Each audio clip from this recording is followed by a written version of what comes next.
knocking-news.com में आपका स्वागत है। मैं हूं गिरिजेश वशिष्ठ। आज प्रधानमंत्री मोदी ने राष्ट्रपति के जो अभिभाषण पे धन्यवाद के लिए भाषण दिया। एक लंबा भाषण था और उस भाषण में करीब 2-2.5 घंटे बोले वो। मोदी जी कुछ बता नहीं पाए। इस लंबे भाषण में एक तो वो धन्यवाद दे ही नहीं पाए राष्ट्रपति को। 2-3 लाइन 4 बोली हैं। 2.5 घंटे क्यों बोले अगर यही बोलना था तो। दूसरा, इस भाषण में 2.5 घंटे में उनके पास बताने के लिए कुछ नहीं था। मोदी ने अपने भाषण में कुछ भी नहीं बताया। वो 2.5 घंटे सिर्फ कहते रहे। जिन बातों की बात कर रहे थे वो भी बातें थीं, वो विचार थे, तथ्य नहीं थे। 2014 में भ्रष्टाचार के चर्चे बने रहते थे, ये एक विचार है, ये तथ्य नहीं है। अब भ्रष्टाचार की स्थिति कुछ और है। अगर वो रख सकते थे तो उनको आंकड़े रखने चाहिए थे कि उस वक्त हम करप्शन में इंडेक्स में यहाँ थे, आज हम यहाँ हो गए। वो नहीं कर पाए। कांग्रेस पार्टी के बारे में जैसे वो प्रलाप करते हैं वो आज के भाषण में भी लग ही नहीं रहा था कि वो चुनाव की रैली में बोल रहे हैं या वो यहां पर आकर अपना संसद में भाषण दे रहे हैं। देश के प्रधानमंत्री का नए कार्यकाल में पहला भाषण, और उस भाषण में जो गरिमा होनी चाहिए थी, जो स्तर होना चाहिए था, वो मिसिंग था। वो कहीं दिखाई नहीं दे रहा था। और ये जो पूरा का पूरा एपिसोड था, आज 2.5 घंटे का भाषण सुनना बोझिल हो रहा था। चूंकि हम पत्रकार हैं, हमारा काम है एनालिसिस करना, हमको सब सुनना पड़ता है, इसलिए हमने उसको सुना। सबसे बुरी बात इस भाषण में रही कि राहुल गांधी ने कल जो हमले किए थे, मोदी जी उन हमलों का सटीक और सकारात्मक तथ्यात्मक उत्तर नहीं दे पाए। वो गाली गलौज पर उतर आए। गाली गलौज शब्द थोड़ा सा स्तर के नीचे है, लेकिन उनकी जो भाषा थी, बाल बुद्धि, चोर, इस तरह के शब्द जिनको संसद में इस्तेमाल ही नहीं किया जा सकता, उनका इस्तेमाल मोदी जी लगातार करते रहे। घटिया किस्सा गोई करते रहे, अजीब अजीब से किस्से सुनाते रहे।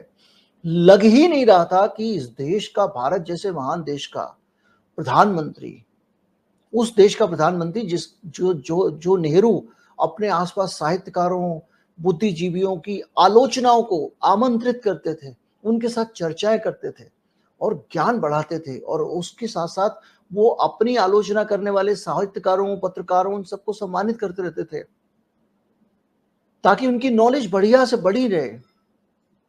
उस देश में अब प्रधानमंत्री किस तरह की बातें कर रहे हैं, धमकियां दे रहे हैं कांग्रेस का इकोसिस्टम जैसी एक काल्पनिक चीज की बात कह के, और फिर धमकियां दे रहे हैं कि जो लोग इस तरह से बात करेंगे, खाद पानी पाता रहा ये इकोसिस्टम अद्भुत तरीके से। और जो बातें लोग कह रहे हैं कि एक अघोषित इमरजेंसी वाली बात, सचमुच अगर पूर्ण बहुमत इस बार आ गया होता तो भारत को कोई बचा नहीं सकता था। इस एटीट्यूड के साथ में, इस अंदाज के साथ में, इस अहंकार के साथ में, इस अहंकार के साथ साथ इस गुस्से के साथ में, इस एंगर के साथ में, इस तीक्ष्णता के साथ में, इतना तीखा। क्या आप इतने ज्यादा उग्र प्रधानमंत्री के साथ में सुरक्षित महसूस कर सकते हैं? हम इस मामले में बात करते हैं डॉक्टर राकेश पाठक से। मेरे पुराने मित्र भी हैं, पत्रकार भी हैं, कर्मवीर के संपादक भी हैं, विश्लेषक भी हैं और गांधीवादी चिंतक भी हैं। चलते हैं उन्हीं के पास, बातचीत शुरू करते हैं। प्रधानमंत्री मोदी का जो आज का भाषण था, वो भाषण कैसा रहा? उनके भाषण का जो स्तर था वो क्या था? पूरे समय में राष्ट्रपति के अभिभाषण पे वो कैसा बोले? स्पीकर का रवैया कैसा था? इस मामले में एक आदमी लंबे समय तक सुनने के बाद उसका पूरा निचोड़ निकाल पाए, ये थोड़ा आसान काम नहीं होता। उसके लिए चाहिए होते कुछ विद्वान साथ में, कर्मवीर के संपादक, जाने माने पत्रकार, गांधीवादी विचारक। पाठक राकेश मेरे साथ हैं, उनसे मैं समझता हूं क्या खास लगा पाठक जी आपको आज के भाषण में मोदी जी के? एक तो जी बहुत बहुत धन्यवाद गिरिजेश जी। एक बात मुझे सबसे पहले तो ये कहनी है कि आपने हमारे शुरुआती पत्रकारिता के दौर की याद दिला दी। जब मैं सरकारी नौकरी में होते हुए पत्रकारिता करता था तब मेरा नाम पाठक राकेश चलता था। मैं पाठक राकेश बाईलाइन स्टोरी मेरी छपा करती थी, लेकिन उसके बाद नाम सीधा हो चुका है। लेकिन आप हमारे तब के साथी हैं, अच्छा लगा। चलिए विषय पर आते हैं। देखिए अब गिरिजेश जी, प्रधानमंत्री नरेंद्र मोदी उम्मीदों पर खरे उतरे हैं। हम सब जैसे लोग, आपके जैसे लोग, हमारे जैसे लोग, बहुत सारे ऐसे राजनीतिक प्रेक्षक हैं जो शुरू से ये अनुमान लगाए हुए थे कि प्रधानमंत्री विषय पर नहीं बोलेंगे। प्रधानमंत्री राष्ट्रपति महोदय के अभिभाषण में उनकी सरकार की रीति नीतियों को लेकर जो विषय थे उस पर नहीं बोलेंगे। और जितनी उम्मीद हम लोगों ने की थी कि वे नेहरू से शुरू होकर इंदिरा गांधी पर आएंगे, फिर राजीव गांधी, इमरजेंसी, राहुल गांधी की खिल्ली उड़ाना, ये सब करेंगे और हमारी उम्मीदों पर प्रधानमंत्री खरे उतरे हैं। आशंकाओं पे खरे उतरे हमारे।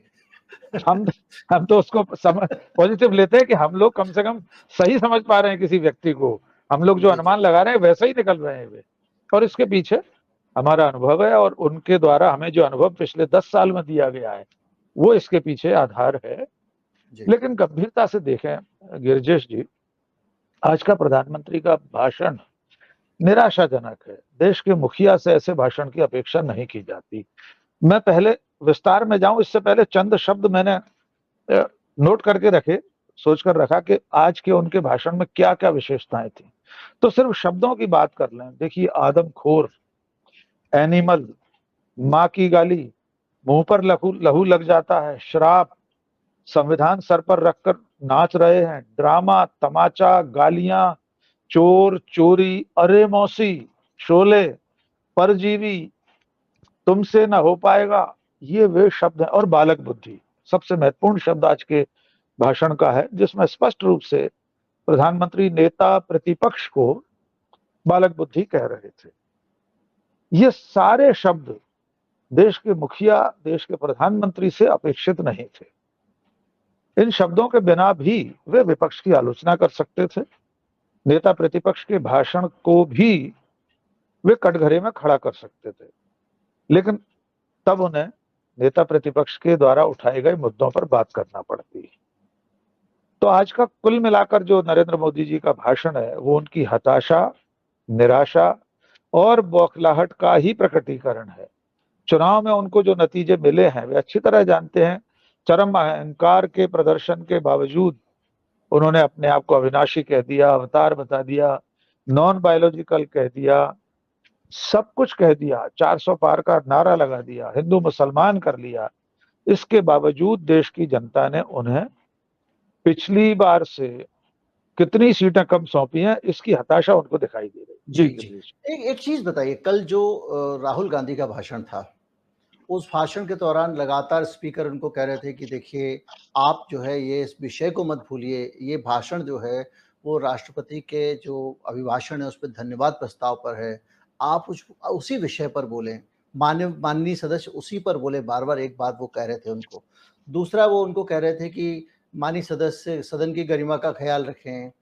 इस तरह की बहुत सारी बातें, और एक बड़ा ऑब्जेक्शन विपक्ष की तरफ से आया था जब वो अग्निवीर वाले मामले पे एक बात थी जो तथ्य से दाएं बाएं थी, उसको पकड़ लिया इन्होंने और कहने लगे कि आप तथ्यपूर्ण बात रखिए और इनके तथ्यों की सत्यापित जांच कर, सत्यापित किया जाए इनकी बातों को। लेकिन आज मोदी जी का जो भाषण था, उस भाषण में एक बार भी अगर एक लाइन शुरू की और एक लाइन आखिरी की आप छोड़ दें, 2-4 लाइन और जोड़ लें अपनी तरफ से, इसके अलावा पूरे भाषण में 2 घंटे नरेंद्र मोदी एक भाषण देते रहे जो एक चुनावी रैली का भाषण था, और उसके तथ्यों के सत्यापन को अगर आप जाएं तो 2 सदियां लग जाएंगी। जैसे 2014 में देश में निराशा का माहौल था, इस एक गोलमोल सी बात को कैसे कोई व्यक्ति सिद्ध करेगा कि सत्यापित वो करेगा। था या नहीं था। हो सकता है किसी एक आदमी के मन में रहा हो, उसकी बात कर रहे हो। उस वक्त भ्रष्टाचार के किस्से हर तरफ सुने मिलते थे।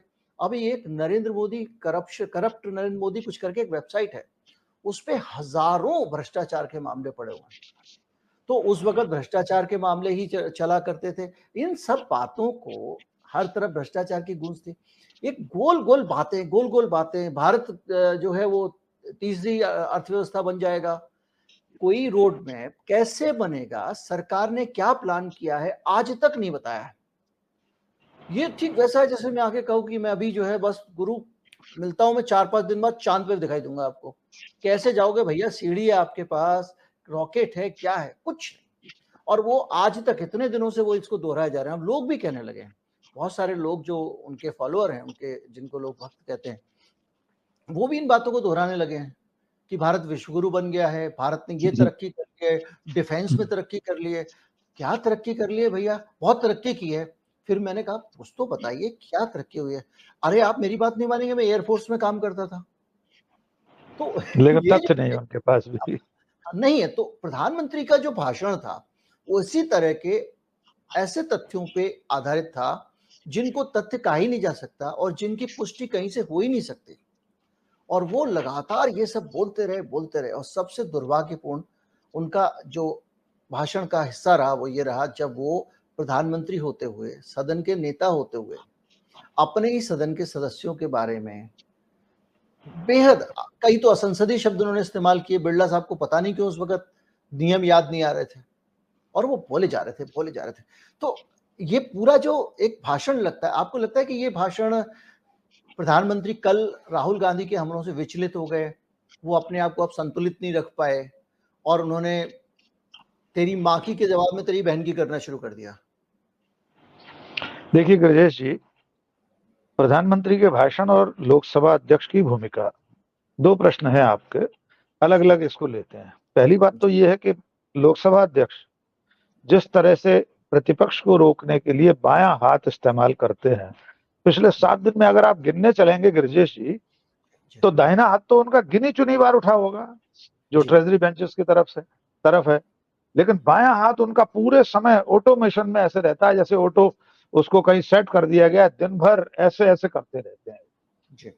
जहां तक उन्होंने राहुल गांधी के भाषण में संसदीय परंपराओं नियमों का हवाला दिया, उस संदर्भ में मैं ये कहना चाहता हूं, आज वे ये भूल गए कि प्रधानमंत्री ने 25 बार झूठ शब्द का इस्तेमाल किया था। 25 बार तो वे 1.5 घंटे में कर चुके थे, अगर बात के भी जोड़ लिए जाएं, संभवतः वे 2 घंटे 30 मिनट बोले हैं। तो कम से कम 35-40 बार उन्होंने झूठ शब्द का इस्तेमाल किया। गिरिजेश जी, हमारे दर्शकों को हम बताना चाहते हैं कि संसदीय लोकतंत्र में हमारी संसद में झूठ शब्द असंसदीय है। जिन शब्दों का इस्तेमाल सदन में नहीं हो सकता उसमें मिथ्यावाचन का इस्तेमाल होता है, लेकिन लोकसभा अध्यक्ष ने जरा भी नहीं रोका। प्रधानमंत्री झूठ झूठ कितनी बार कहते रहे। दूसरी बात, लोकसभा अध्यक्ष की भूमिका स्पष्ट रूप से सत्तान्मुख है, साफ दिखाई दे रहा था। वे ऐसे अभिभूत हो रहे थे प्रधानमंत्री का भाषण सुनकर, देखकर उनकी तरफ, कि मानो अपने देवता का कोई प्रवचन सुन रहे हो। और विपक्ष के बेंचों की तरफ जब वे देखते हैं तो उनके तेवर अलग होते हैं, हिकारत होती है, हिकारत होती, बिल्कुल सही शब्द। अब आते हैं प्रधानमंत्री के भाषण में जो बातें कही गई। कल तो सत्यापन की बात हो रही थी। विपक्ष का कोई भी नेता, चाहे वो राहुल गांधी हो या बाकी सांसद, कि जो सत्यापित करने लायक चीजें वे नहीं बोली जा सकती। प्रधानमंत्री के भाषण में शोले फिल्म के डायलॉग थे। मौसी के संवाद के जरिए उन्होंने जो कुछ कहा वो सत्यापित होगा। उन्होंने किसी बालक की कहानी 2-3 बार सुनाई कि बालक को इसने पीट दिया, उसने पीट दिया, इसने मारा, बालक को 99 नंबर आए। कौन सत्यापित करेगा इस कहानी को? क्या ये सत्यापन योग्य है? चलिए, ये जुमलेबाजी हो गई।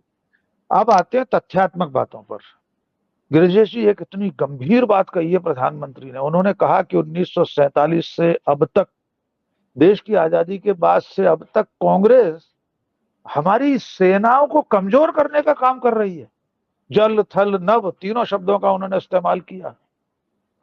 जिस देश की सेनाओं ने पाकिस्तान के 2 टुकड़े कर दिए, 3-3 युद्ध पाकिस्तान को हराकर अपना तिरंगा फहराया है, उस देश की सेनाओं को कमजोर करने का आरोप कांग्रेस पार्टी पर आप लगा रहे हैं। दुनिया के इतिहास का सबसे बड़ा सैनिक समर्पण, बिल्कुल, दुनिया के इतिहास की सबसे बड़ी सैनिक जीत, जो एक अंतिम परिणति को प्राप्त हुई। आमतौर पर युद्ध चलते रहते हैं, अंतिम रूप से जीत लिया गया। वो बांग्लादेश का युद्ध था, वो भारत की सेना ने जीता, उसी कांग्रेस के समय में जीता। और अटल बिहारी वाजपेयी की सरकार में करगिल युद्ध भी तो जीते। जैसी भी जीत थी, हम उस पर कोई सवाल नहीं कर रहे, लेकिन सेनाओं को कमजोर करने का काम कौन करेगा और क्यों करेगा कोई?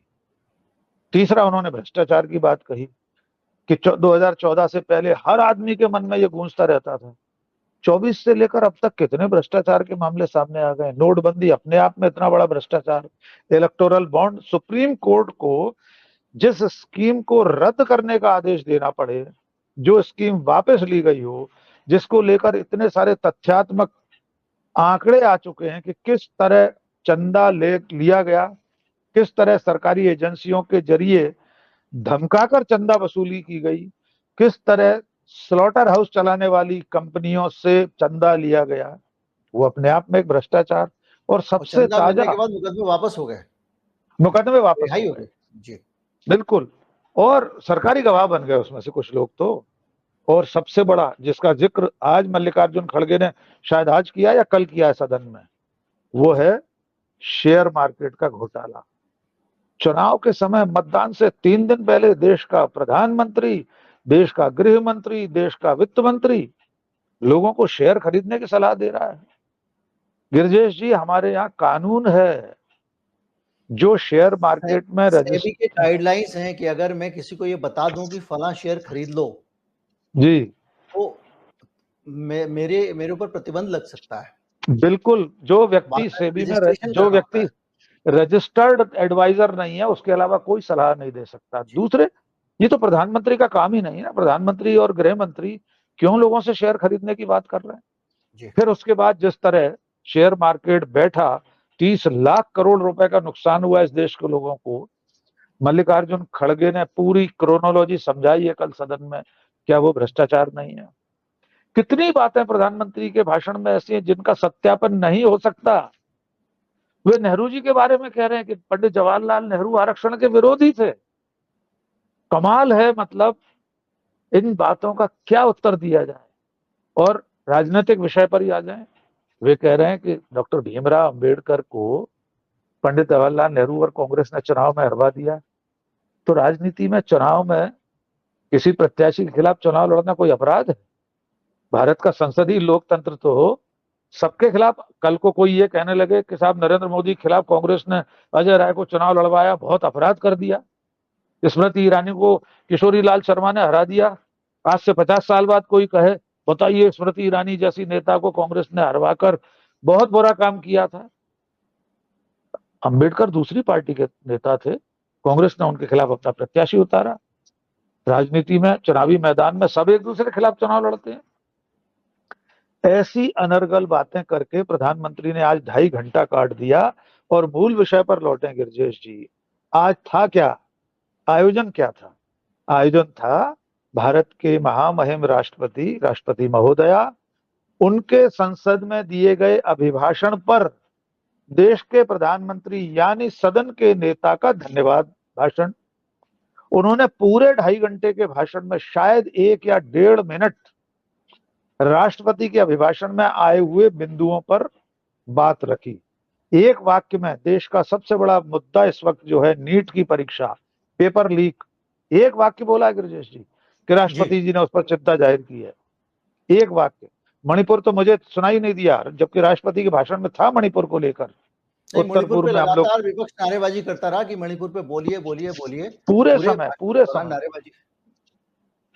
तो कुल मिलाकर आज का प्रधानमंत्री नरेंद्र मोदी का भाषण संसदीय इतिहास में सबसे ज्यादा स्तरहीन भाषणों में से एक भाषण में शुमार किया जाएगा। इस देश की संसद ने नेहरू जी से लेकर अटल बिहारी वाजपेयी तक, पीवी नरसिंह राव से लेकर मनमोहन सिंह तक एक से एक विद्वान प्रधानमंत्रियों के भाषण सुने हैं। ऐसी जुमलेबाजी, प्रतिपक्ष के नेता का इस तरह मखौल उड़ाना, एक पढ़े लिखे 4 बार 5 बार के सांसद को, नेता प्रतिपक्ष को, उसकी अपनी गरिमा है। संसदीय लोकतंत्र में उसका अपना सम्मान है। आप उसे बालक बुद्धि कहकर ट्रोल जैसी भाषा में प्रधानमंत्री नहीं बोल सकते। लेकिन आज का प्रधानमंत्री का भाषण एक साधारण ट्रोल जैसा भाषण। जी हाँ, गिरजेश। मतलब कोई एक एक स्तर होता है कि आप विपक्ष के नेता के बारे में बात कर रहे हैं, तो जी वही मुझे लग रहा है कि क्या ये लगता है आपको कि ये एक आउट ऑफ फ्रस्ट्रेशन था कि कल जिस तरह से राहुल गांधी का भाषण था, जिसने पूरी तरह से सरकार को झकझोर दिया, मोदी जी के को भी बहुत अच्छे से टारगेट किया, और खास तौर पर जो हिंदू वाले मामले पे जो इनकी राजनीति का कोर है, मुझे लगता है कि सबसे बड़ा जो राहुल गांधी ने हमला किया वो इनके राजनीति के कोर पे किया। जो इनका हिंदू वोटर है, जो ये अपने आप को हिंदू हितरक्षक मानते हैं, उस पे हमला किया। और आज मोदी जी ने कल वाली गलत बयानी जो बीजेपी लगातार कर रही है उसको दोहराया। राहुल गांधी ने कहीं ये नहीं कहा कि हिंदू हिंसक होते हैं, बिल्कुल उन्होंने कहा जो अपने आप को हिंदू कहते हैं, यानी बीजेपी, आरएसएस वगैरह, वो जो है वो हिंसक हैं, वो लोगों को डराते हैं और ये धर्म के विपरीत है, ये बात उसने कही। तो कहीं ना कहीं, और लेकिन मोदी उसको दोहरा रहे। तो आपको ये लगता है कि क्या अब हमारी राजनीति चालूपना, चाल फरेब, ये बहुत सस्ती टाइप की बातें, कुछ भी डायलॉग बोलना, गोल गोल बातें बोलना, हमने देखिए सबको, गिरिजेश जी, ये इस सब के आसपास ही चलेगी क्या? क्या कोई इतने बड़े भाषण में मोदी जी ने, एक तो उन्होंने उस पूरे भाषण को राहुल गांधी के भाषण के जवाब में तब्दील कर दिया, अपने ही राष्ट्रपति के अभिभाषण को धन्यवाद देने के बजाय वो राहुल गांधी से लड़ाई झगड़ा करते रहे, एकदम खड़े होकर बालकनी में, जैसे होता है ना मोहल्लों में, दो जगह बालकनी पे खड़े हुए हैं, लोग लड़ रहे हैं। तो कल राहुल गांधी ने जो कहा था उसका जवाब देने में उन्होंने खर्च कर दिया। और वो जब वो बोल रहे थे तो वो कुछ नहीं सोच रहे थे कि वो बोल क्या रहे हैं, उसका आधार क्या है। मतलब क्या आपको ये लगता है कि ये कहीं ना कहीं एक फ्रस्ट्रेशन है इस चुनाव के बाद से अब तक, कि अब एक ऐसी स्थिति बनती जा रही है जिसमें परसेप्शन बन रहा है कि राहुल गांधी जो है, अब उनको पप्पू कह के दिखाओ, राहुल गांधी जो है वो एक अकेला सब पर भारी। जब ये सारी बातें हो रही हैं तो इस पूरी इमेज को अटैक करने के लिए और अपने सपोर्टर को भरोसा दिलाने के लिए कि नहीं नहीं ऐसा कुछ नहीं है, शायद ये कोशिश की मोदी ने। मुझे लगता है आज की नरेंद्र मोदी की कोशिश तो यही थी कि कल राहुल गांधी ने एक तो उनकी नाभि पर सीधे तीर चलाया, यानी संघ और भारतीय जनता पार्टी की राजनीति का जो मुख्य केंद्र है, जो उनकी नाभि है राजनीति की, वो सांप्रदायिकता है। हिंदुओं के नाम पर राजनीति करना, मर्यादा पुरुषोत्तम श्री राम के नाम पर अब तक राजनीति कर रहे थे, यद्यपि 4 जून की शाम से ही राम को उन्होंने भुला दिया है गिरिजेश जी। उस दिन से आज तक नरेंद्र मोदी जी ने राम का नाम नहीं लिया। तो कल राहुल गांधी ने जो हमला किया था उसकी बौखलाहट है, और उसके जवाब में वे पूरे समय कांग्रेस कांग्रेस कांग्रेस, सिर्फ कांग्रेस का नाम रटते रहे। उसमें भी कोई तथ्यात्मक बात उन्होंने नहीं कही, कुछ साबित नहीं कर पाए। राहुल गांधी जो कह रहे थे वो नरेंद्र मोदी के शब्दों को ही रिपीट कर रहे थे। उन्होंने कहा मैं नहीं कह रहा हूं, इन्होंने कहा है नॉन बायोलॉजिकल है, इन्होंने कहा है कि ये अवतारी है, अविनाशी है, मेरा कोई आरोप नहीं है। तो कुल मिलाकर कल राहुल गांधी ने जिन मुद्दों की बात कही थी, और इसके अलावा राहुल गांधी ने जो हिंदुत्व के मसले पर बीजेपी पर प्रहार किया है, वो एक बड़ा मामला है। ये भविष्य की राजनीति के लिए सीधी लड़ाई है आर पार की। राहुल गांधी जानते हैं कि इस देश के लोग, देश के मतदाता अब समझ चुके हैं कि धर्म की राजनीति से उसे कुछ मिलने वाला नहीं है। मुद्दों की राजनीति जो करेगा, अब मतदाता उसकी वही तरफ वही बढ़ मुझे रहा लग रहा है। है, ये जो हमला है ना, ये कोर पे हमला है। जो बिल्कुल इनकी जो बीजेपी की जो राजनीति का जो केंद्र बिंदु है उस पर हमला है। इनका जो मेन केक है उस पर हमला है, और उस केक के अंदर से एक हिस्सा निकाल लेने वाली बात है कि जो लोग हिंदू धर्म को उसके धर्म ग्रंथों वाले मूल रूप में, जो भगवान को भगवान के तौर पे मानने वाले लोग हैं, भगवान को राजनीति के टूल के तौर पर नहीं देखते हैं, जैसे हिंदुत्व बनाम हिंदू धर्म, वो वाला मामला है। तो उसमें से जो हिंदू धर्म के लोगों को हिंदुत्व वालों से अलग करने का जो मसला है, वो कोशिश कांग्रेस की दिखती है। और वो जो अटैक है वो एक तरह से, जैसे आपने कहा कि सीधे उस नाभि पर उस हमला है, सीधे जो जिस तोते में जान बसती है राक्षस बिल्कुल। की, उस तोते पर हमला है। इसलिए शायद ये पीड़ा मोदी की दिखाई दे रही होगी। लेकिन इस भाषण के बाद में जिस तरह की भाषा का इस्तेमाल मोदी ने किया, बाल बुद्धि बोला, चोर बोला, जो कुछ बोला, वो जिस स्तर तक जा सकते थे गए। अब जनता के बीच में आपको क्या लगता है कि क्या मोदी इससे कुछ हासिल कर पाएंगे, या कांग्रेस पार्टी अपनी रणनीति पे जिस पे चल रही है, जिस लाइन पे चल रही है, उस पे वो ज्यादा अच्छी तरह से चल रही है और वो उसमें कांग्रेस को मदद करेगा इनका बयान? देखिए, जो भारत का आम मतदाता है, खासतौर से मैं बहुसंख्यक मतदाताओं की बात कर रहा हूँ, यानी हिंदू मतदाताओं की बात कर रहा हूँ, उसको अब यह समझ में आने लगा है कि हमको इतने सालों से हिंदुत्व के नाम पर झंझोना पकड़ाया गया था। असली हिंदुत्व ये नहीं है जो बीजेपी आरएसएस हमें बताना चाहती है। राहुल गांधी यही अंतर तो रेखांकित कर रहे थे कल कि असली हिंदू हिंसा नहीं फैलाता, असली हिंदू नफरत नहीं फैलाता। और न केवल हिंदू बल्कि उन्होंने सभी धर्मों के प्रतीकों के जरिए, सभी धर्मों के जो आराध्य हैं, पैगंबर हैं, जो सर्वोच्च शिखर हैं, उनके जरिए उनकी तस्वीरें दिखाकर, उनके संदेश बताकर यही तो बताया कि सर्वधर्म समभाव आइडिया ऑफ इंडिया ये है और बीजेपी आइडिया ऑफ इंडिया के खिलाफ है। अब जहां तक नफा नुकसान का प्रश्न है जो आप पूछ रहे हैं, देखिए अब काल चक्र उल्टा घूमने लगा है। नरेंद्र मोदी मुट्ठी से फिसलती हुई रेत को पकड़ने की कोशिश कर रहे हैं। उनको समझ में आ चुका है, भीतर ही भीतर वे जान चुके हैं कि अब हमारे मुद्दे चल नहीं रहे। पूरी चुनाव प्रक्रिया में नरेंद्र मोदी ने हिंदू मुस्लिम करने की कोई कसर बाकी नहीं रखी। मंगलसूत्र छीनकर मुसलमानों को दे देंगे, घुसपैठियों को दे देंगे, यहां से लेकर मुजरा करने तक सब कुछ किया उन्होंने। इसके बावजूद चुनाव में वैसी सफलता नहीं मिली। कांग्रेस को लाभ हुआ, बहुत स्पष्ट दिख रहा है। उसे लाभ किस चीज का हुआ? वो देश की जनता के लोगों के असली मुद्दों पर बात कर रही है।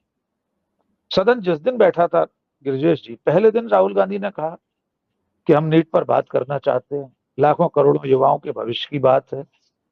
कल भी वे इस पर अड़े रहे, पूरा विपक्ष उसकी बात करता रहा। तो अब जनता को यह समझ में आ गया है कि नरेंद्र मोदी हमें जिन चीजों में भरमाए हुए थे वे हमारी जिंदगी से कोई किसी एक तौर पर एक वाबस्ता नहीं है। कुछ भी कहिए, एक गोलमोल बात मत करिए ना, ठोस बात करिए। एक एक बिल्कुल बात करिए जिसमें कुछ सब्सटेंस हो, जिसमें जिसमें कुछ जमीन हो। हवाई बातें करके अब भारत ये हो जाएगा, भारत वो हो जाएगा, इसको एक सशक्त राष्ट्र बनाना है, 50 साल में ये कर देना है, वो कर देना है। एक सिर्फ सब कुछ जो है ऐसा गोल गोल। अरे भाई, रोड मैप होगा, कुछ कुछ होगा आपके पास कि भाई हम ये कर रहे हैं, इससे हो जाएगा। या आपने आज कहा भी कि तो जीडीपी की आप बात करते हैं, जीडीपी की बात करने का मतलब शर्म आनी चाहिए। एक घर में 100 आदमी रहते हैं, वो 100 आदमी एक एक रुपया कमाते हैं तो उसकी जीडीपी 100 रुपये हो गई। एक एक रुपए का उत्पादन करते हैं तो उसकी जीडीपी 100 हो गई। दूसरे घर में 2 आदमी रहते हैं, उसकी 2 होगी। आप उस 2 वाले के बराबरी करने की बात सोच रहे हो, वो भी नहीं सोच पा रहे हो, बहुत पीछे नहीं। हो। आपके यहाँ पे लोग भूखे मर रहे हैं। 80 करोड़ लोगों को आप खुद कह रहे हो कि हम रोटी मुफ्त अनाज देके पाल रहे हैं। मनरेगा के अंदर काम की डिमांड बढ़ती जा रही है लगातार। दूसरी तरफ मुनाफाखोरी इतनी ज्यादा है कि जीएसटी जो है उसका कलेक्शन हर बार बढ़ रहा है। ये अपने आप में इंडिकेटर, जीएसटी क्या है? मुनाफे का हिस्सा है। जीएसटी विशुद्ध मुनाफे का हिस्सा है। जी जीएसटी बढ़ने का मतलब ये है कि चीजों के ऊपर मुनाफे बढ़ रहे हैं और सरकार उस मुनाफे में अपना हिस्सा लेकर मजे में है। उस जीएसटी में भी संकट ये है कि उसका जो राज्य है, उन राज्यों को जो वादा किया गया था उतना हक नहीं मिल पा रहा है। जैसे कई राज्य पहले जीएसटी आने से पहले 10 रुपए का कलेक्शन करता था जीएसटी का। तो जब जीएसटी ये बना व्यवस्था लागू की गई तो उनको ये कहा गया कि हम आपको एक कंपनसेशन देंगे कि अगर आपको हर साल 30% की बढ़ोतरी के साथ पैसा नहीं मिला तो पैसा देगा केंद्र सरकार देगी। उसके लिए एक मियाद तय थी, वो मियाद निकल चुकी है और कई राज्य ऐसे हैं जिनको कलेक्शन उससे कम मिल रहा है और अब वो कह रहे हैं पैसे दीजिए। सुप्रीम कोर्ट कह चुका है कि राज्य जीएसटी से बाहर जा सकते हैं चाहे तो। सिचुएशन बहुत गड़बड़ाई हुई है अर्थव्यवस्था के फ्रंट पे और वो सब देखिए कुछ जी गिरिजेश जी, देखिए आज अखिलेश ने अपने भाषण में बड़ी अच्छी बात कही। ये जो 3 ट्रिलियन की अर्थव्यवस्था और 5 ट्रिलियन की अर्थव्यवस्था बनाने की बात कर रहे हैं, उन्होंने उत्तर प्रदेश का उदाहरण दिया अखिलेश यादव ने। उन्होंने पर कैपिटा इनकम की बात की। दूसरी बात यह है कि आपने बिल्कुल ठीक कहा कि जिस देश में 80 करोड़ लोग 5 किलो अनाज पर जीवन यापन कर रहे हो, उसे 1000 साल आगे का सपना दिखा रहे हैं। वो कहा अखिलेश यादव ने कि आपके पास 1000 साल पहले का तो प्लान है, लेकिन 1 महीने बाद होने वाली परीक्षा में पेपर लीक होने को रोकने का प्लान नहीं है आपके पास। एग्जैक्टली। और आज भी अपने भाषण में प्रधानमंत्री जी ने 2047 की बात कही। 2047 कहा, मैं 24/7 24 घंटे 7 दिन काम करने वाला आदमी हूं। 2047 का प्लान है मेरे पास। अखिलेश यादव के सवाल का जवाब तो दीजिए कि 1 महीने बाद होने वाली परीक्षा में प्रश्न पत्र को लीक होने से रोकने का प्लान नहीं है आपके पास। 65-70 परीक्षाओं के पेपर लीक हो चुके हैं, परीक्षाएं रद्द हो चुकी हैं पिछले 7 साल में। तो प्रधानमंत्री का आज का पूरा भाषण चिंताजनक है। मैं तो एक नागरिक के नाते गिरिजेश इस बात को लेकर चिंतित हूं। हम कोई राजनीतिक दल के लोग नहीं, हमें कोई लेना देना नहीं, लेकिन एक नागरिक, एक पत्रकार के नाते हम इस बात को लेकर चिंतित हैं कि देश के मुखिया किस स्तर का भाषण दे रहे हैं, क्या कह रहे हैं, कौन से किस्से सुना रहे हैं, कौन से जुमले पेश कर रहे हैं, फिल्म के डायलॉग सुना रहे हैं। कांग्रेस का इकोसिस्टम, एक नया जुमला जो है वो लंबे समय से चल रहा था इनका, अभी तक तो जी। चलता था व्हाट्सएप यूनिवर्सिटी में, अब उसको ये फिर लेके आए चुनाव के भाषण में, टीवी के इंटरव्यूज में, और अब इन्होंने संसद में बोल दिया कि ये कांग्रेस का इकोसिस्टम था, कांग्रेस से खाद पानी ले रहा था, और वो इकोसिस्टम जो है वो सावधान हो जाए, हम उस पर कार्रवाई करेंगे। क्या है इसका मतलब? देखिए, इसका मतलब जहां तक है, मुझे लगता है उनका आशय ये है कि जो सच फैलाने वाली ताकतें हैं, सच के साथ खड़ी हुई ताकतें हैं, फैक्ट चेक करने वाले लोग हैं, आप जैसे नॉकिंग न्यूज वाले साहसी पत्रकार हैं, उन्हें चेतावनी दी जा रही है। तो वे समझते हैं कि हम सब लोग जो सच के साथ खड़े हैं, वो किसी के भी पक्ष का हो, हमारा किसी राजनीतिक दल से कोई लेना देना नहीं, वे हम और आपको चेता रहे हैं कि ज्यादा सच फैलाने की जरूरत नहीं है। हम जो कह रहे हैं उसको एज इट इज छापिए, एज इट इज दिखाइए, फैक्ट चेक करने की जरूरत नहीं है। और जिसको ये कांग्रेस का इकोसिस्टम कहते हैं, वो इंटरनेशनल दुनिया की, एक व्यापक पूरी दुनिया की सभ्य व्यवस्थाओं का के इंडिकेटर्स है, पैरामीटर्स है, ह्यूमन राइट्स, ये उसको कांग्रेस का इकोसिस्टम कहते हैं। वो एक ग्लोबल व्यवस्था है। आप प्रेस फ्रीडम की बात करें, वो एक ग्लोबल व्यवस्था है। आप भूखमरी की बात करते हैं, कुपोषण की बात करते हैं, ग्लोबल व्यवस्था है। इक्वेलिटी की बात करते हैं, ग्लोबल व्यवस्था है। आर्थिक विषमता कम होनी चाहिए, इस पे बातचीत, ग्लोबल व्यवस्था है।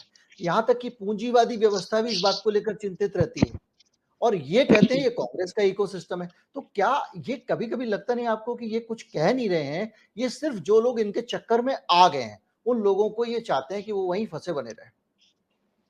लेकिन मुझे लग रहा है धीरे धीरे अब जो फंसे हुए लोग थे वो उससे बाहर आ रहे हैं, लोग चेत रहे हैं। सोशल मीडिया पर देखिए गिरिजेश जी, हमारे आपके तमाम फेसबुक ट्विटर के फॉलोअर्स में जो लोग 2017-18 तक, 19 तक, यहां तक कि अभी 20-21 तक, कोरोना से पहले तक अंधभक्त थे, कोई तर्क सुनना नहीं चाहते थे, मेरी लिस्ट में ऐसे अनेक लोग हैं गिरिजेश जी, अब वो तर्क की बात कर रहे हैं, जिन्होंने तालियां बजाई थी, जो खामोश थे बड़े से बड़े मुद्दों पर, सरकार से कोई सवाल नहीं करते थे, अब वे सवाल पूछने लगे। नरेंद्र मोदी की चिंता यही है कि अगर इस देश के लोग, उनके समर्थक तबके में से एक बड़ा हिस्सा सचमुच आंख खोलकर जाग गया, सचमुच नींद से उठ खड़ा हुआ, तो नरेंद्र मोदी की राजनीति का शिराजा बिखर जाएगा। तो क्या उनकी वो चिंता ही है, इस तरह से रोक पाएंगे? क्योंकि ये वो नहीं रोक पुराने पाएंगे। पिटे रिकॉर्ड को बजाए जा रहे हैं, पूरे चुनाव में उन्होंने बजाया, जो 100 बार परखा जा चुका है, जो फैक्ट चेक हो चुका है, पूरी दुनिया को पता है कि इस चीज में कोई आधार नहीं है, उसी को दोहराना क्यों कर रहे हैं? ऐसी गलती क्या उनकी उनकी रणनीति में, या उनके पास में देखा जाए तो उनकी जो जो लोग रणनीति बनाते हैं उसमें समझदार लोगों की कमी है? क्या वजह है कि क्यों इस तरह की चीजें जो है वो लगातार कर रहे हैं? मुझे तो सचमुच में ऐसा ही लगता है गिरजेश जी, उनके चुनाव में दिए गए भाषण आखिर कौन लिखता होगा, कौन सलाहकार होगा उनका प्रधानमंत्री कार्यालय में या बीजेपी मुख्यालय में? आखिर कौन लोग हैं जो मटन, मछली, मंगलसूत्र, मुजरे जैसे भाषण लिख रहे थे? आज भी कौन होगा पीएमओ में जिसने आज का उनका भाषण लिखा होगा? कौन होगा जिसने शोले के डायलॉग लिखे होंगे? कौन होगा जिसने स्कूली बच्चों वाले किस्से लिखे होंगे? कौन होगा ऐसा प्रधानमंत्री कार्यालय में लेखक जो नेता प्रतिपक्ष को, 5 बार के सांसद को, प्रधानमंत्री से दुगनी वरिष्ठता वाले सांसद को बालक बुद्धि कहने की बात करेगा, हार्वर्ड और कैम्ब्रिज में पढ़े हुए व्यक्ति को? तो कोई ऐसा है उनके आसपास? मुझे तो अब ये चिंता होने लगी है कि उनकी कोटरी में, उनकी सलाहकार मंडली में उनका कोई शत्रु तो नहीं है, ऐसा कोई व्यक्ति तो नहीं है जो उनके मुंह से गलत बातें कहलवाकर उनका नुकसान करना चाहता है। तुलसीदास जी ने लिखा है ना, सचिव वैद गुरु तीन ज्यों, प्रिय बोले भय आस, राज धर्म तन तीन कर, होए वेगही नास। यानी जिस राजा के राजा ही मानना चाहिए। लोकतांत्रिक चुनाव के बाद चुना हुआ व्यक्ति देश का मुखिया है। ये तो वैसे भी अपने आप को चक्रवर्ती सम्राट समझते हैं, सेंगोल स्थापित कर दिया राजतंत्र का प्रतीक। तो ऐसा शासक जिसके सचिव यानी उसके सलाहकार अगर उसको सही सलाह न दें, सिर्फ प्रिय बोले स्वार्थ के कारण या भय के कारण, तो उसका राज, धर्म और तन तीनों का शीघ्रता से नाश होता है। मुझे लेकिन अब ये एक बात चिंता होने बताइए, लगी। सलाहकार आपको गलत सलाह दे रहे हैं मान लीजिए, लेकिन आपका अपना भी तो कुछ आईक्यू होता होगा ना, आपका वो वहां जाके मेरा दिमाग ज्यादा टिकता है कि मोदी जी क्या ये भी नहीं समझ पाते कि मुझसे ये क्या अल्ल-बल्ल कहलवाया जा रहा है, या फिर हम सब लोग जो पढ़े लिखे लोग हैं इस देश के, हम नहीं समझ पा रहे हैं कि इस देश के आम लोगों की समझ ऐसी है हो और सकता वो है मोदी जी को नहीं ये समझ रहे हैं। हो सकता है मोदी जी को यही लगता हो कि ये देश ऐसी ही स्तरहीन बातें, ऐसी ही तथ्यहीन बातें पसंद करता है। लेकिन ये भ्रम उनका टूट जाना चाहिए था। क्योंकि मैंने कई सारे व्हाट्सएप यूनिवर्सिटी के अंकल लोग, ये सब सोसाइटी के अंकल लोग, इन लोगों को देखा है मोदी की बातों को दोहराते हुए और मोदी के इसी तरह की बातें करते हुए। अभी मुझसे लेकिन पिछले आप किसी ने कहा कि अच्छा हुआ कि ये जो है मोदी जी दोबारा जीत गए, वरना मोदी जी ने जो खजाना इकट्ठे करके रखा हुआ था कांग्रेस सारा लुटा देती। अब इसका कौन सा खजाना, कहाँ का खजाना, लेकिन लोग इस चीज को बाई कर रहे हैं। ये अपने आप में बहुत बड़ी बिल्कुल मैं आपकी बात से सहमत हूं। देखिए, इस देश में सबसे बड़ा, इस देश का लोकतंत्र का, संविधान का दुश्मन अगर कोई है तो पहले नंबर पर है तथाकथित मुख्य धारा का मीडिया। वो इस देश के लोकतंत्र का दुश्मन है और इस देश का दुश्मन है। दूसरा सबसे बड़ा घुन जो है, घुन जो इस देश की रगों में, देश के सामूहिक विवेक में अंदर जाकर बैठ गया है, वो है व्हाट्सएप विश्वविद्यालय। पढ़े लिखे लोग गिरिजेश जी व्हाट्सएप पर आई हुई जानकारियों और सूचना को सही मानते हैं। कल के राहुल गांधी के 11 सेकंड के वो कट पेस्ट भाषण को भी व्हाट्सएप विश्वविद्यालय ने पूरे देश में फैला दिया है कि राहुल गांधी ने हिंदुओं को, देश के सारे हिंदुओं को हिंसक कहा है, नफरत फैलाने वाला कहा है। यद्यपि एक अंतर इसमें आया गिरिजेश जी, आज से 5 साल पहले, 7 साल पहले या 10 साल पहले आईटी सेल और व्हाट्सएप विश्वविद्यालय का झूठ महीनों तक जिंदा रहता था। लेकिन अब वो स्थिति नहीं है। अब तो देखिए, आपके जैसे लोग हैं, तमाम और वेबसाइट्स हैं, यूट्यूब चैनल्स हैं, कांग्रेस का अपना मीडिया सेल है, वो तुरंत 5 मिनट से कम में झूठ का पर्दाफाश कर देता है। कल भी क्या हुआ, मैंने ट्वीट किया, मैंने फेसबुक पर भी लिखा कि जब तक आईटी सेल का झूठ जूते पहन पाता, तब तक राहुल गांधी का सच दुनिया का एक चक्कर लगाकर आ गया। मूल मुहावरा इसका उल्टा है कि जब तक सच जूते पहन पाता है, तब तक झूठ ब्रह्मांड का एक चक्कर लगा लेता है। पर कल यह साबित हुआ। आप देखिए, उस व्हाट्सएप विश्वविद्यालय के अंकल लोगों से भी आप पूछेंगे तो उन पर यह असली पूरा वीडियो भी पहुंच चुका है। जी जी, ये तो फिर है। ये भी मैं देखिए, मुझे ऐसा लगता है चुनाव में बल्कि और पहले से जो कांग्रेस का आईटी सेल है, उन्होंने जी कमाल किया है। वो मतलब वो इनसे भी 4 बिल्कुल कदम आगे निकल गए 100%। और फेक चीज़ों में भी, मतलब फेक मतलब वैसे हाँ, मैं वो उनको ऐसा नहीं बिल्कुल मानता कि वो साधु महात्मा है। वो जो फेक चीज़ें भी जो भेजते हैं, मीम मीम तोड़-तोड़ बनाना, के मीम्स भेजते हैं, बनाना, मीम्स बनाते हैं, मीम्स बनाना हर हर मामले में वो पीट रहे टक्कर हैं है। अमित मालवीय के बिल्कुल आईटी सेल को। इस बिल्कुल पूरे इलेक्शन में अमित मालवीय का आईटी सेल ऐसा लग रहा था या तो अमित मालवीय रूठ गए हैं या कुछ कर नहीं पा रहे हैं। लेकिन या भूल गए, पूरा अपने आईटी अपने काम को भूल गए। हाँ, जी, तो वो देखिए, जा रहा आज की भी मीमांसा कर लीजिए। प्रधानमंत्री जैसे जैसे भाषण देते जा रहे थे, सुमित्रा श्रीनेत का एक एक ट्वीट है। सुप्रिया श्रीनाथ का, हाँ। तत्काल आता जा रहा था। मैं आज ट्विटर को फॉलो कर रहा था, देख रहा था कि प्रधानमंत्री ने कुछ कहा, 5 मिनट बाद सुप्रिया श्रीनेत का ट्वीट आ गया। प्रधानमंत्री ने कहा परजीवी है कांग्रेस, सुप्रिया ने तुरंत बता दिया आप किन किन राज्यों में दूसरी पार्टियों के भरोसे सरकार चला रहे हो, कहां कहां किसके साथ हो। महाराष्ट्र में एकनाथ शिंदे के साथ आप परजीवी बने हुए हैं। तो ये जो काउंटर अटैक है, तो attack is the best defence पर आ गई है अब कांग्रेस। और प्रधानमंत्री नरेंद्र मोदी और उनकी पार्टी इस वक्त बैकफुट पर है और इसका पूरा श्रेय जाता है राहुल गांधी को। उनकी भारत जोड़ो यात्रा से लेकर अब तक, गिरिजेश जी, भारत जोड़ो यात्रा का पहला दिन टर्निंग पॉइंट था इसका, क्योंकि पहले दिन ही स्मृति ईरानी ने आरोप लगाया कि राहुल गांधी स्वामी विवेकानंद को प्रणाम करने नहीं गए कन्याकुमारी। 5 मिनट के अंदर सुप्रिया श्रीनेत ने, जयराम रमेश ने, पवन खेड़ा ने वीडियो फोटो सब जारी कर दिए कि राहुल गांधी ने सबसे पहले स्वामी विवेकानंद के स्मारक पर जाकर उन्हें प्रणाम किया था। वो दिन है और आज का दिन है। बीजेपी के झूठ की कलई 5 मिनट में खुल जाती है और इसका श्रेय और कांग्रेस के मीडिया सेल को। और आज के, मुझे लगता है कि अगर समअप करें तो आज के पूरे भाषण में मोदी जी के जो फ्रस्ट्रेशन था या जो डेस्परेशन था, बेचैनी थी, वो कन्वर्ट हो गई उन सारी चीजों में जो प्रधानमंत्री ने अगर ये भाषण नहीं दिया होता मान लीजिए, तो शायद हम उसको बदतमीजी कह रहे होते। बिल्कुल सही बात कह रहे थे वो, मैं उस सब मैं कन्वर्ट हो गए, उसमें बदल गई।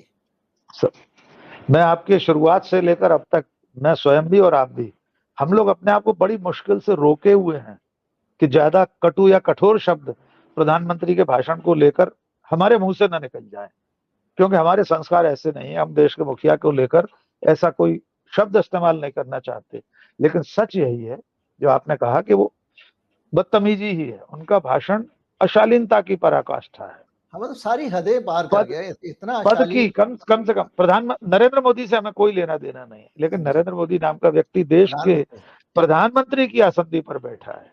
वो राष्ट्रपति के अभिभाषण पर देश की सबसे बड़ी पंचायत लोकतंत्र के मंदिर में खड़े होकर भाषण दे रहे हैं, तब तो कम से कम उन्हें पद की गरिमा का ध्यान रखना चाहिए। एक संवाद याद है, चंद्रशेखर प्रधानमंत्री होते थे जी, तो राजीव गांधी ने कोई एक बयान दिया था, चंद्रशेखर ने एक हल्की टिप्पणी की थी लेकिन इतने शालीन तरीके से की थी। उन्होंने कहा कि कुछ चिड़ियां ऐसी होती हैं जिनको रात में भी दिखाई देता है। उन्होंने राजीव गांधी को उल्लू कहने की कोशिश की थी, लेकिन इतना नफासत से कहा था। आज तो वो मामला, वो जो बार बार, अगर हम लोग चूंकि चालू भाषा में बात करें, मैंने पहले भी कहा, माँ की बहन की पे मामला आ गया है। बिल्कुल नहीं, उन्होंने इस्तेमाल किया है, नहीं गिरिजेश जी, उन्होंने इस्तेमाल किया है कि माँ की गाली खुद प्रधानमंत्री ने इस्तेमाल किया है भाषण के शुरुआत में, आप देख लीजिए। यद्यपि उन्होंने प्रतिपक्ष के लिए कहा, लेकिन इस तरह के वाक्य विन्यास, इस तरह के वाक्यांश सदन में खड़े होकर देश का प्रधानमंत्री बोल रहा है। जय और मौसी का संवाद हमें सुनना पड़ेगा देश की संसद में। क्या स्तर है इसका? इस देश ने पंडित नेहरू से लेकर अटल बिहारी वाजपेयी, मनमोहन सिंह तक जैसे उत्कृष्ट प्रधानमंत्रियों को सुना है। सभी, चाहे वे किसी दल के रहे हों, किसी ने इस स्तर पर जाकर भाषण नहीं दिए। तो आज का दिन हमारे संसदीय लोकतंत्र में गहरी चिंताओं का दिन है। प्रधानमंत्री का भाषण खेदजनक है।